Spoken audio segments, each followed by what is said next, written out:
Good evening, I'm Andrew Chang. Adrian is off. Tonight, the Finance Minister reveals he forgot to reimburse the We organization $40,000. I want to apologize for this error on my part. You didn't know about a $41,000 expense? How is that even possible? And now, in a surprise move, the Prime Minister has agreed to take the hot seat. Mr. Prime Minister, is the Governor General bullied? Calls for action after a CBC investigation into bullying and harassment by the Governor General. Not exactly physical distancing. Don't go against all the hard work that this province has put in. As COVID cases climb, BC has new rules for bars and restaurants. And COVID concerns in the classroom. How does hand sanitizer stop an airborne virus? Not having mandatory masks in a classroom. How to get back to school safely. This is The National. A surprise admission today in the growing We organization controversy. Finance Minister Bill Morneau was set to testify today about family ties to We when he began by telling MPs that he, his wife, and his daughter had traveled abroad at We's expense and that he just today reimbursed some of that money. The government was already under fire for choosing We to administer a costly federal program. And after MPs were done grilling Morneau, the Prime Minister's office made an extraordinary announcement. Justin Trudeau will himself testify before the committee next week. That is something Prime Ministers almost never do. Evan Dyer breaks it all down for us. Prime Minister Prime Minister, Trudeau. why did you make a decision to testify at the Finance Committee? The Prime Minister wasn't talking, but one likely reason was Bill Morneau's unexpected admission that the We organization paid for 2 Morneau family trips in 2017, one to Kenya, another with his wife and children to Ecuador. Morneau said he'd paid $52,000 to cover flights and other costs of those trips, but he couldn't find receipts for expenses related to We activities. This was to my surprise. Yesterday, I asked my assistant to reach out to the We organization regarding these trips and for them to provide me with the amount of total expenses incurred.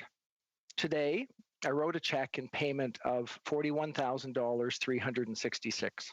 Canadians will find it impossible to believe that this organization showered you with $41,000 worth of luxury and accommodations, and that you didn't know about it. We paid for your travel.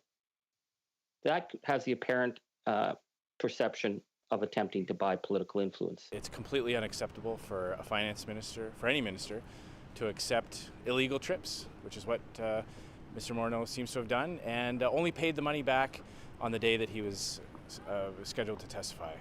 So we believe it's time for Bill Morneau to resign.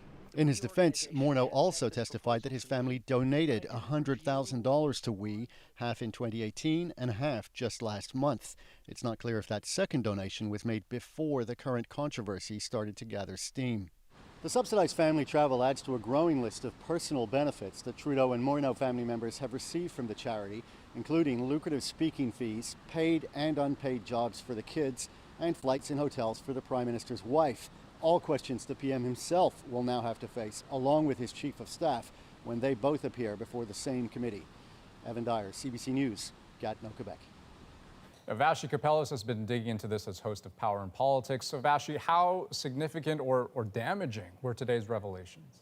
Look, Andrew, it wasn't pretty for them. I'm thinking even specifically of what the finance minister said during his testimony. He did the accounting yesterday. He cut the check today. That really leaves just the morning to figure out how to handle it. And certainly from sources I've been speaking to, he and his colleagues spent the day figuring out exactly how they would handle it. But you could see it on his face during that testimony. You know, he was apologetic, but he seemed resigned to the idea that the criticism would come fast and furious, and that it did. Okay, and so let's talk about the Prime Minister and his Chief of Staff appearing before the committee. How might that swing the pendulum either way? So a couple of things. First, this is extraordinary. In all my time covering politics, I have not seen the Prime Minister or his Chief of Staff testify before a committee full of MPs primed to criticize and critique and grill the Prime Minister. So it's going to be must-see TV. I've spoken to as many people around the Prime Minister as possible to figure out what the strategy might be behind it. And what they tell me is the idea is kind of to let the oxygen all out at once. A big event that puts it behind them. They really say they have nothing left to hide. There is nothing rather to hide. hide. And so that's their motivation. On the flip side, there is a big risk to all that. We saw it today with the finance minister, I should say. It can certainly backfire. They're gambling that it won't, but we're going to have to see if that's the case. It will keep this story going for a little while longer, that's for sure. Okay, lots more to come. Thanks, Mashi. And we have a lot of reaction tonight to our exclusive report on an allegedly toxic atmosphere in the office of the Governor General, Julie Payette. More people have come forward detailing how they felt bullied and demeaned in one of the highest offices in Canada. Ashley Burke has the fallout. Justin Trudeau isn't part of the problems at Rideau Hall, but the NDP says he must be part of the solution. Will the Prime Minister show leadership and launch an independent investigation? Obviously, every Canadian has the right to a safe, secure workspace free from harassment, and that is extremely important. Extremely important, but Trudeau isn't saying what action, if any, he'll take. It all comes after CBC News reported more than a dozen sources accused the Governor General, Julie Payette, of berating, belittling, and publicly humiliating staff. Payette's secretary, Assunta De Lorenzo, is also accused of bullying employees. Definitely Rideau Hall needs to look into this very, very carefully. Today, a public silence from Rideau Hall, but a private memo was sent to all employees last night, just hours after CBC's report. De Lorenzo wrote, "I want you to know that I, along with the Governor General and the entire management team, am deeply committed to fostering a healthy work environment. We are here to listen and take action in order to keep improving our work environment." Please rise. She told staff to report any complaints, but sources say their issues would be dealt with by the very people they're complaining about. The Privy Council office said it's very concerned about the allegations and will be following up on these reports. A former cabinet minister says the government needs to take action now. This is a minority parliament. This is not simply a symbolic office. This is a hugely important office that has to have the confidence of Canadians.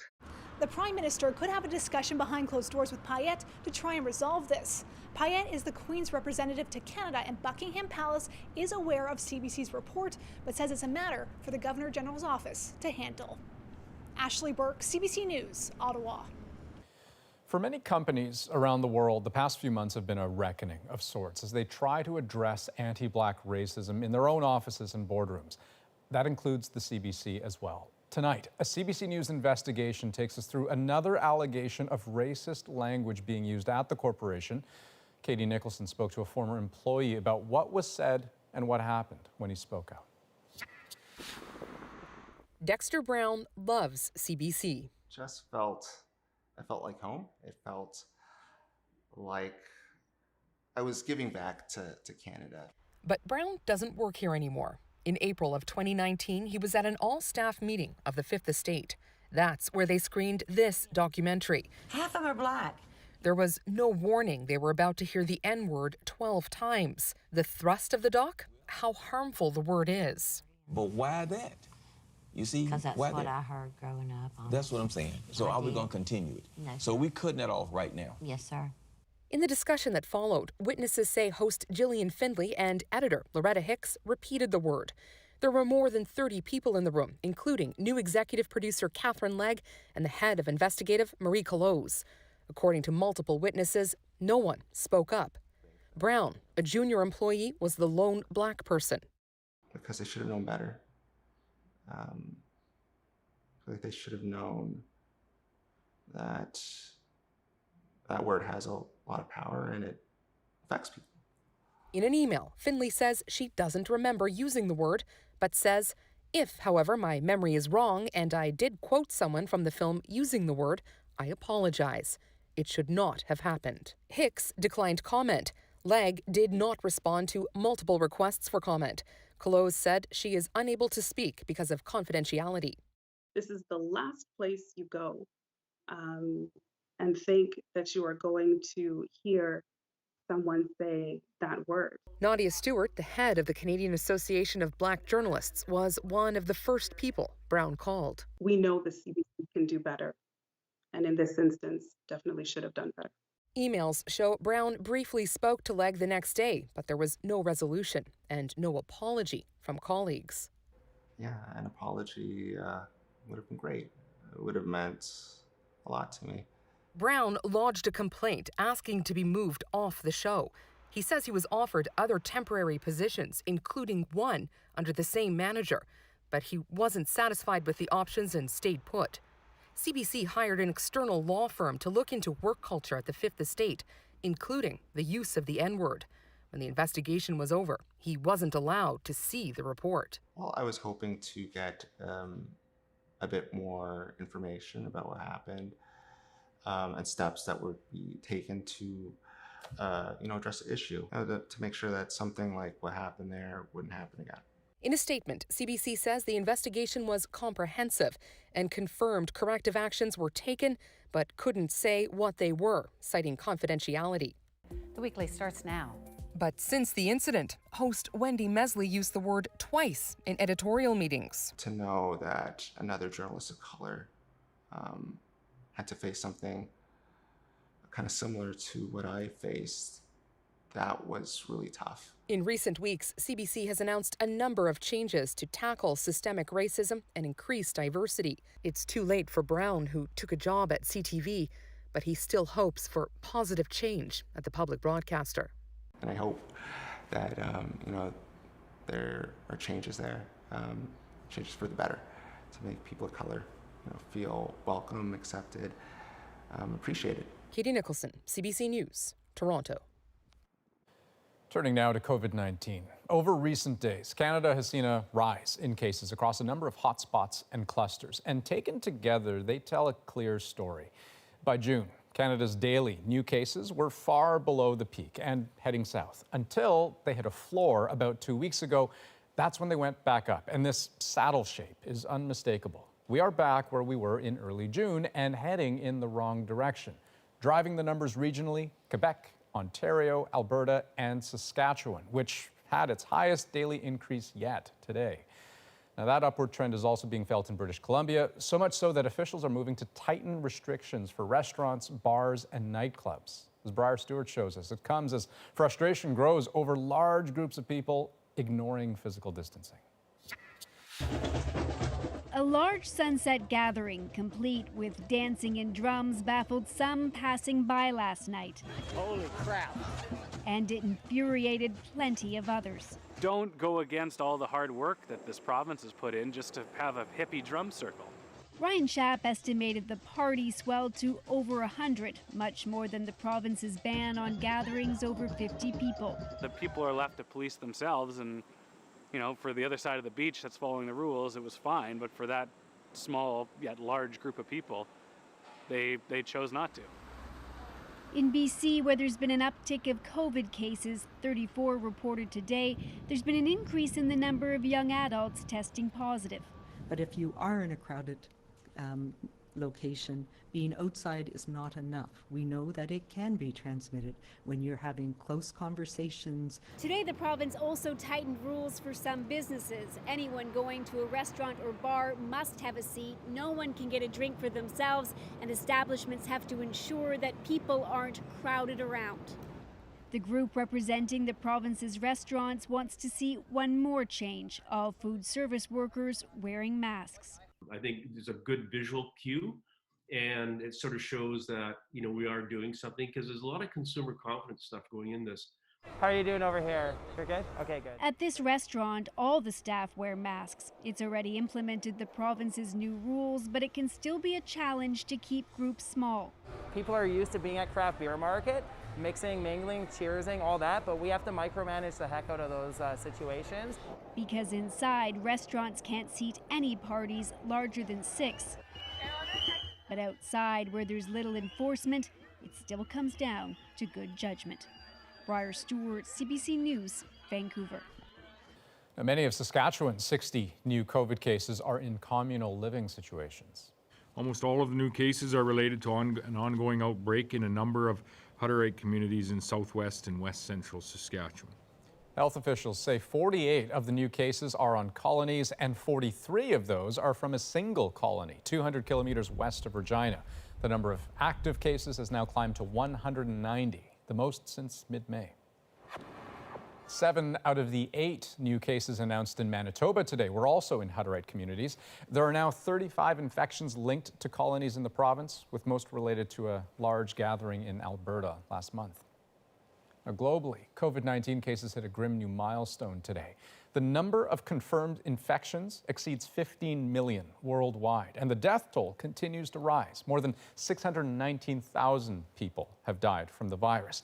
The overwhelming majority of those in Brazil and the United States, which we know is a big driver of those global numbers. Nearly 4 million cases there and 142,000 deaths. The American daily death toll had been falling, but now, for the first time since early June, more than 1,000 people died from COVID-19 in a single day. Now, for a second day in a row, Donald Trump took questions at the White House coronavirus briefing. But the pandemic didn't seem to be his biggest concern. The president also announced he would be sending more federal officers to major American cities. Salima Shivji looks at his latest law and order strategy. Seattle's pledge to defund its police department. A dark message of fear that Donald Trump knows will appeal to his base. Joe Biden said he's absolutely on board with defunding the police. A falsehood, painting his Democratic opponent as soft on crime. I'm sorry that there is no one here to answer your emergency call. This ad and two others are in regular rotation. The Trump campaign spending nearly $20 million in just 20 days to hammer the message home. All as protests get worse in Portland.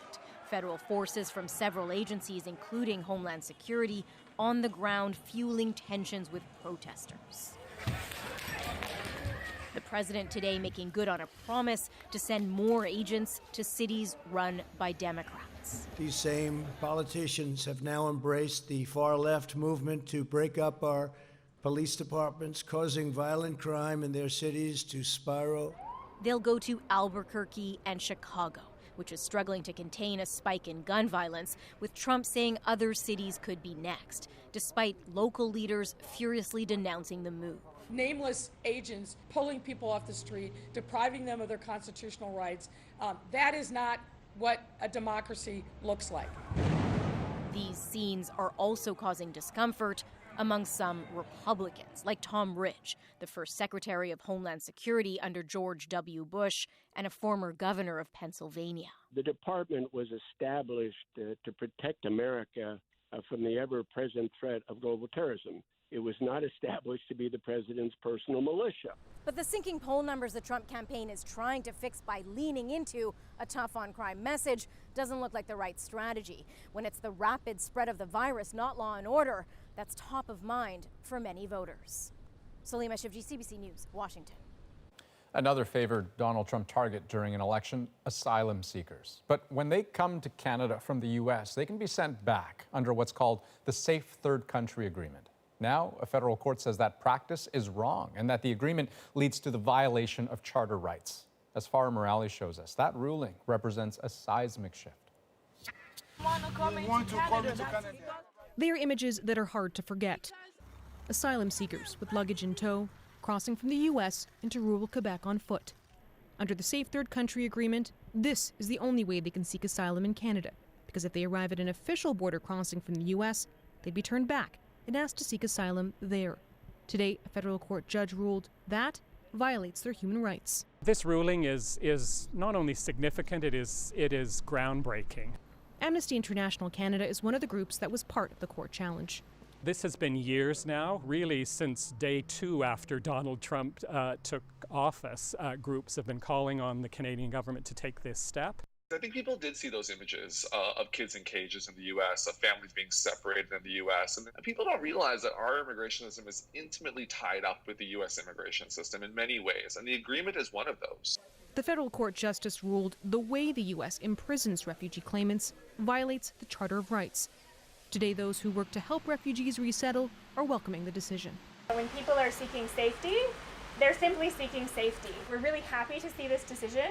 Today, the Minister of Public Safety stood by the agreement. We were always mindful of our international convention obligations to those seeking refuge. The Conservatives want the government to appeal today's ruling and to strengthen the agreement. We have urged the Liberals for years now to negotiate with the United States repair and fixes for the loopholes in the Safe Third Country Agreement. The federal government is now reviewing the decision and has 6 months to respond. Until then, the agreement remains in place. Farah Morali, CBC News, Toronto. Alberta RCMP laid terrorism and kidnapping charges against a 34-year-old Calgary man. Hussein Barot is alleged to have traveled to Syria 6 years ago for ISIS training.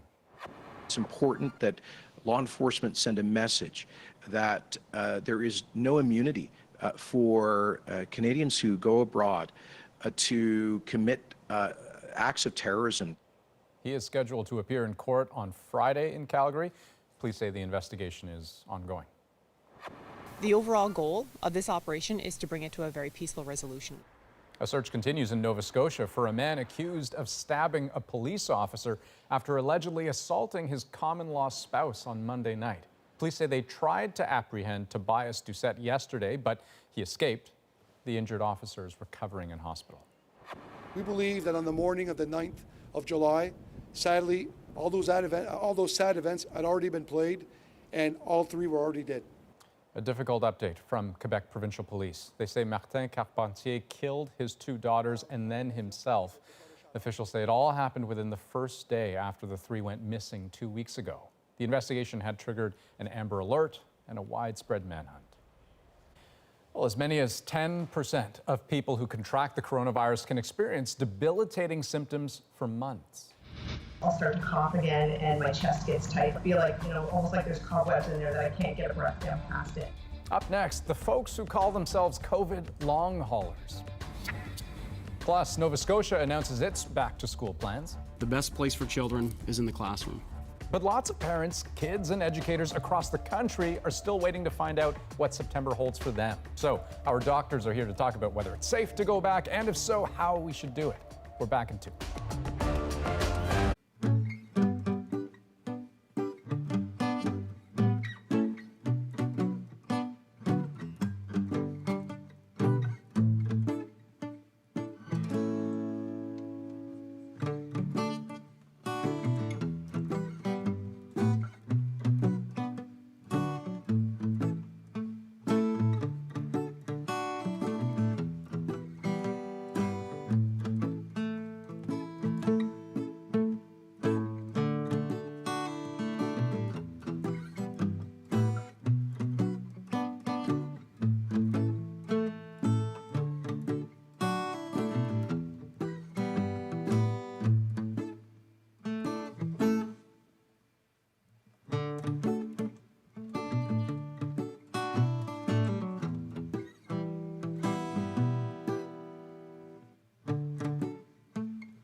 Welcome back. COVID-19 can be deadly. There's no question about that. But even with milder cases, as Christine Burak shows us, it appears the effects of the virus can last weeks, even months.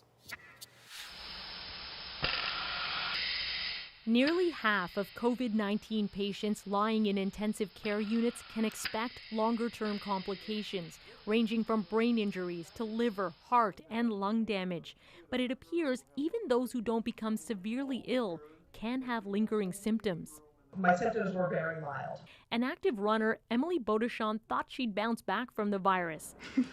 But months later, I'll start to cough again and my chest gets tight. Like just my upper chest will get tight and I feel like, almost like there's cobwebs in there that I can't get a breath down past it. A COVID symptom study app tracking 4 million patients in the UK shows while most people recover from the infection within 2 weeks, 1 in 10 may still have symptoms after 3 weeks, and some may suffer for months. They're being called the COVID long haulers. What we're hearing is that this is a group of patients who didn't necessarily have as severe an initial infections. Various symptoms include stomach aches, breathlessness, brain fog, and persistent fatigue. One of the theories out there is this is what we call an autoimmune phenomenon. Doctors say it's possible that after the infection clears, antibodies and other immune cells that killed the virus can start attacking the patient's own system. Autoimmune responses can also be triggered by other viruses, including Epstein-Barr and herpes. But recurring fatigue was also seen in some patients who recovered from SARS. Some are now asking whether this virus does the same. This is too early. We really need data and not just anecdotal stories. Scientists at Toronto General are now recruiting participants for a large study examining long-term outcomes from COVID-19. We are really using specialized tools in precision medicine to try to understand why COVID-19 affects different people differently. Beaudeschon never imagined she wouldn't be back at work full-time yet. Another reminder of just how unpredictable this virus can be. Christine Burak, CBC News, Toronto. Well, next on The National, some clarity for some students about September. We have secured masks, hand sanitizers, and other personal protective equipment. Nova Scotia promises to return to full in-class learning in the fall. In Alberta, a plan, but some teachers are concerned. Not having mandatory masks in a classroom is just going to lead to eventually rises in COVID cases. And with just weeks to go, in some provinces, no clear plan at all. So we know you've still got questions about kids and COVID. Our doctors are standing by to talk safety in schools. All that starts right after this.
I'm fully confident that as the plan we have in place allows us to have children back in school, the optimum place for their learning, while we have appropriate COVID safety measures in place.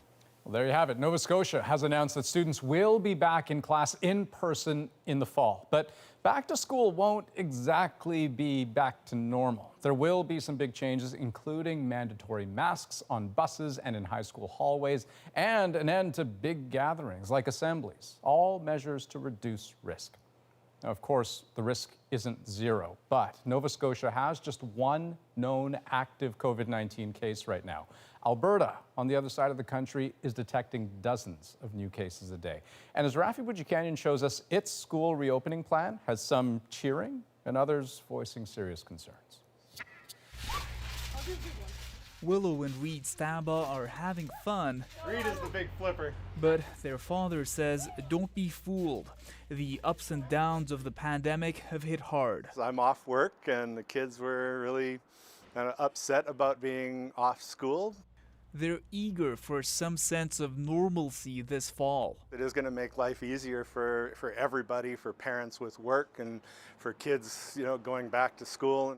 Alberta sending all 750,000 of its public students back to class in September, urging physical distancing, staggering lunch breaks, increasing cleaning.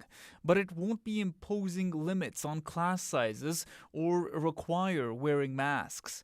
And it won't give schools new money to implement safety measures. Not having mandatory masks in a classroom, making it an option, is just going to lead to eventually rises in COVID cases. Alberta now has more than 1,200 active cases, the highest it's seen in more than 2 months. If there's a local outbreak of significant spike in new active cases in a particular community, the principal, superintendent, and school board will consult with Alberta Health Services. The province insists there are contingencies in place and says removing all risk is impossible. Pretending that it's normal is not probably going to work. Understandable, says this education professor, but it's also crucial to address the concerns of students, teachers, and parents. I do think that it would be naive to assume that we're all going to go back to school and it's just going to be just fine. Back at the Stambas, we already do almost as much as we can. We do wear masks in indoor public spaces. The hope is other families will be just as cautious as Alberta's near-normal school plan becomes their new normal. Rafi Boudjikanian, CBC News, Edmonton. Okay, when we come back, what the experts say about making sure schools are safe. Our doctors are standing by to take us through what you should expect from your child's school.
Welcome back. We have been talking about back to school in September, and we've heard about Nova Scotia's and Alberta's plans to return to near normal, with virtually all students back in classrooms, of course, with new safety measures to go along with that. But Ontario is considering a more hybridized approach where different students would return at different times.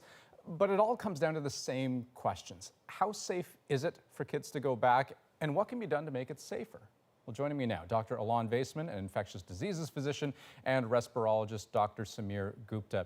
And doctors, let me start just by quoting Alberta Premier Jason Kenney. So he says, the evidence is overwhelming that schools can be operated safely with little health risk for children and teachers and low risk of causing serious outbreaks in the communities that surround them. So let's take that bit by bit. Dr. Gupta, how susceptible are kids to catching COVID-19, and how do they do when they do catch it? Yeah, so the susceptibility question is a good one. We have some information on that. There was actually a review done by a group in the UK recently, and they reviewed a bunch of contact tracing studies and sort of screening studies. And what they found was that children have just about half the odds of contracting the virus from a close contact compared to adults. So they do seem to be less susceptible to actually catching the virus. The flip side of that is when you look at symptoms, and we've talked about younger people having less severe disease, kids, if they do catch it, are less likely to be symptomatic. Up to 80% of kids, in fact, might have asymptomatic infection.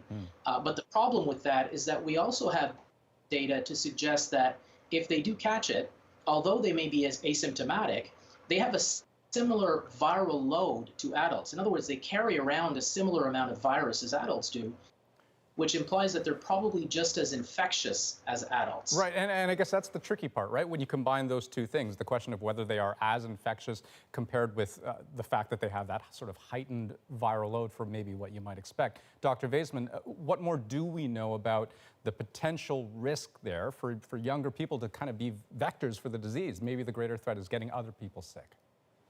Yes, exactly. So in the group of recent studies looking at other groups of young people, including ages 10 to 19, might have as good a capacity of transmitting the virus as adults do.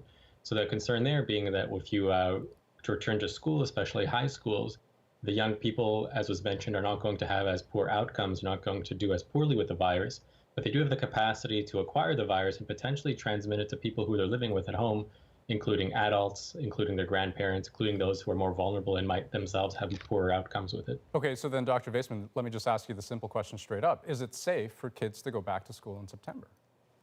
I think we've learned from a lot of examples across the world in situations where it potentially might be safe for people to go back to school with certain measures in place to try to reduce the likelihood of transmission. We've heard a lot of experience from a lot of places around the world where they've done this safely, where we've a lot of lessons learned about when to pull back, when to open up. And I think in Canada, that same thing can be done safely. Dr. Vaisman, what are some of those measures that you would expect every school to take? I mean, it's easy to think of the obvious ones, good hand hygiene, let's keep the desks apart. What else beyond that? Yeah, so the hand hygiene, social distancing is important. Screening for symptoms when people arrive at school, including the teachers and the students, educating parents about symptoms, making sure that there's masks available for students who are able to wear them so that they reduce the likelihood of transmission as well. Also having a backup plan to be able to transition smoothly between in-class teaching to classes outside of class is also an important step also to try to be able to do this very safely and effectively. Dr. Gupta, let me put one of those measures to you. Dr. Vaisman mentioned making masks available. What about going one step further, making masks mandatory? You know, I think the trickiest environment is that classroom where people are going to be together, probably not able to physically distance the appropriate distance, and they'll be for a prolonged period of time in a poorly ventilated space. That's the space where ideally we would want masks. I'll tell you that, you know, after a long day, I have trouble keeping a mask on without touching it and sort of contaminating myself, and that's part of my job. I think that although we would want it, for most children, it will be practically impossible. I think it's a very challenging thing and very difficult to mandate because of that. And does that risk of I mean, just being sloppy with the handling of the mask, does that really outweigh the benefit of wearing the mask and potentially sort of blocking transmission of the virus that way? Hard to know. We do worry, if you're wearing a mask all day, partly it's to protect others from your own droplets, but also partly there's some protection for yourself. And if there is an infected party in that environment, there may well be virus on the surface of the mask if you've been breathing through it all day. So touching it frequently, and particularly taking it on and off, will take away from the benefit. And touching it frequently if it's infected can actually be deleterious. So that is the concern. Excellent to hear from you both. Dr. Vaisman, Dr. Gupta, thanks so much for your time. Thank you. Thank you. And next on The National, when getting back to normal means everything. The first day I dropped Emily off, and I said to my husband, I just feel like I can breathe. Next, how the reopening of programs for people living with disabilities can make all the difference.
Look at her grinding away. Canada wins gold in overtime. So important for him to nail Now this it's one. Donovan Bailey trying to pick up runners. Donovan Bailey is putting on a serve. What a goal that was. 984, a world record for Donovan Bailey. Hip-hop's journey into mainstream dominance and the man who helped shape it. This is Not a Drake podcast, now available on CBC Listen or wherever you get your podcasts. I'm Josh Block. Tomorrow on CBC's daily news podcast Front Burner, we check in on the path to approving a COVID vaccine following news that 2 potential frontrunners have shown early promise after testing on humans. Subscribe wherever you get your podcasts. We've been talking about what a safe return to school could look like, with parents and children longing for a return to normal. But the toll of isolation can be even greater for those with disabilities. That's why 2 specialized programs are choosing to reopen, giving many families their first real break since the start of the pandemic. Joanna Remiliotis shows us. Rett syndrome is a genetic neurological disease that Emily was diagnosed with just before she was 2. Means that her body doesn't do what she wants it to do or what it should do. So basically her body doesn't work. Have fun at camp. We'll see you tonight. Be good. Life isn't easy for 6-year-old Emily Higgins, but there are bright spots, and they're heading to one. Let's go, kiddo. The camp Emily is going to is nearly an hour away. Oh my gosh, Emily. You are gonna have such a good day. But it's a lifeline. Yeah. Now more than ever. You do love camp, huh?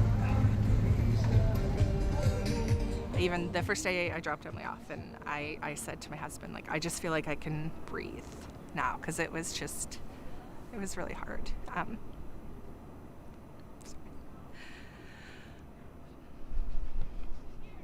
So, yeah, so it's better now because she's happy. Very big smiles this morning. It wasn't an easy decision. Emily's condition means she has trouble fighting infection. But it was a trade-off between managing the risk and the emotional toll staying home had already taken.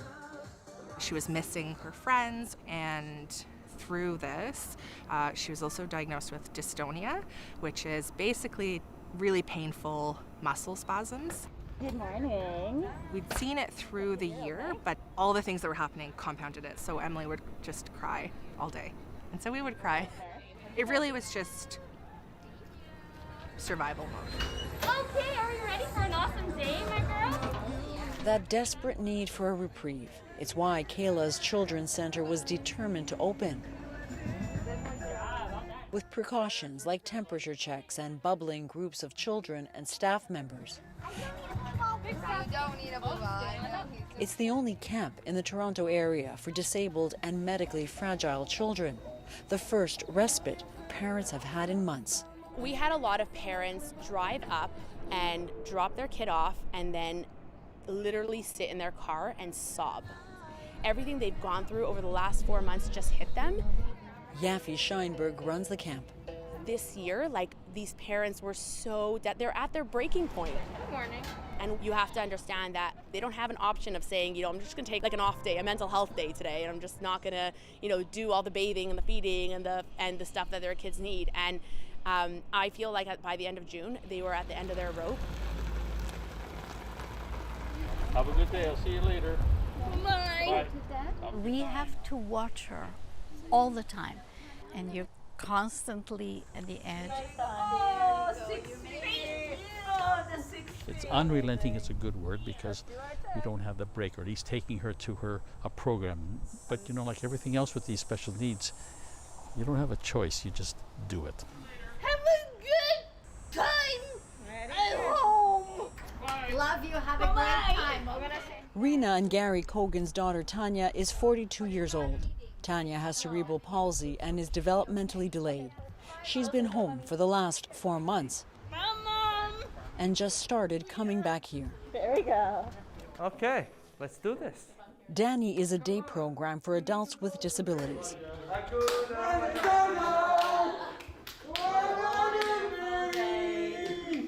It looks different now, but they're together again.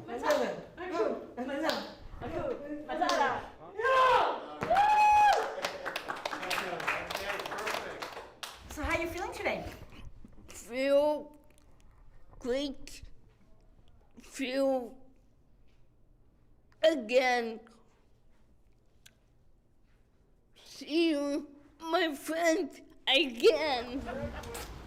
It's why co-founder Kathy Laszlo made the call to reopen. Some participants are nonverbal, and you would think that, what does it matter, right? So he sits here or he sits at home, so what's the difference, right? He's just sitting. It's not true. You can see the happiness on his face just to be here with his friends. They just need this, they really do. Coming back meant scaling back. Groups of 5 are cohorted in half days, and staff get tested for COVID every 2 weeks. And everything is cleaned several times a day. It took a lot of time and money to put in all the safety measures, but Kathy says it's worth it. Seeing the joy on their face, worth everything we had to do. Yeah. They all very happy, even if they're not able to so much demonstrate, they are very happy. But when they are actually can demonstrate their happiness, it gives us joy too. Holy smoke, look at them all. Yeah. For Rena and Gary, it's a chance to drop their guard for a few hours, to enjoy their garden and each other. You're doing good. Yeah, very well. Often, you know, we're tense, like even your body is constantly tense, and you just sort of relax because we know she's in good hands where she is. And however lovely the break, it always comes back to one thing. When she's happy. That's what every parent wants, right?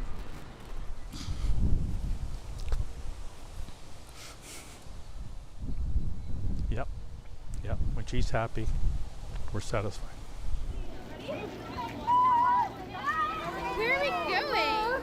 Happiness can be fleeting. The goal here, to keep recapturing it. Emily understands everything and uses a device to communicate. She tells us she's had enough of the sun and of us. Goodbye.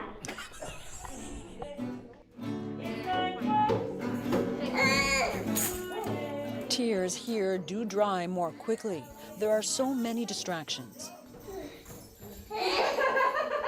And Emily's mom is grateful for everyone. We've just seen Emily back to herself, happy, feeling good. She has more patience, but there's been a huge difference in all of us. You know, I'm not crying every day. You know, I always say when Emily's happy, I'm happy. So we're all in a really, in a much better place. I am. I love you. Oh, you gotta get this in front of you. And it's all they all need to simply catch their breath. Have a good day. I love you. Come on in. One of your favorite activities ever. Joanna Vermiliotis, CBC News, Thornhill, Ontario. Okay, next on The National, a story that plays out exactly as you would expect it to.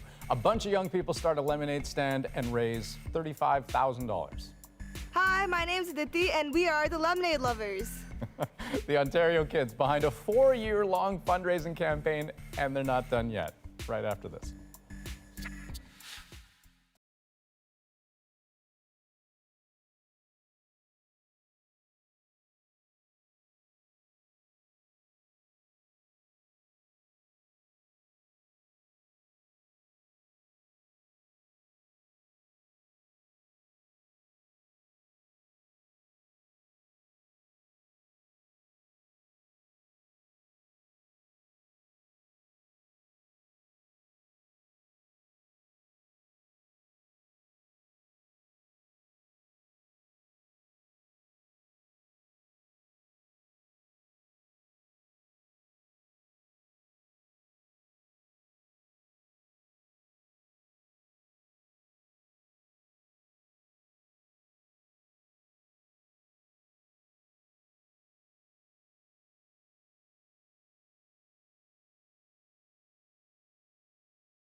It's all about sports on CBC Gem.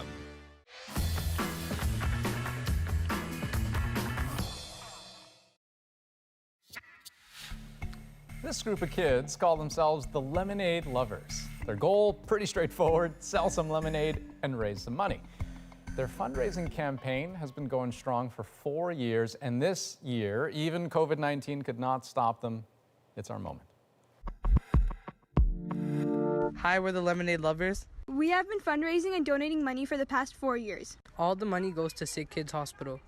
So Lemonade Lovers is our tiny little organization in which we fundraise and donate money to sick kids. We thought that since we're doing something, why don't we use this for a good reason? And so we thought, why not fundraise, and everything we get, we can donate it to sick kids. In our first lemonade stand, we collected $600, and all together in the past 4 years, we've collected over $35,000 and donated it all. And when we went there, we actually saw the wall on the side that they have. And if you raise $50,000, your name goes on the wall. So that was even more motivation for us. We're like, we need to get that money and we need to get our name on that wall. Due to COVID-19, we can't actually have an actual lemonade stand, but we are definitely moving on to the virtual aspect of it. We have some dance videos, we have some green screen voiceover videos.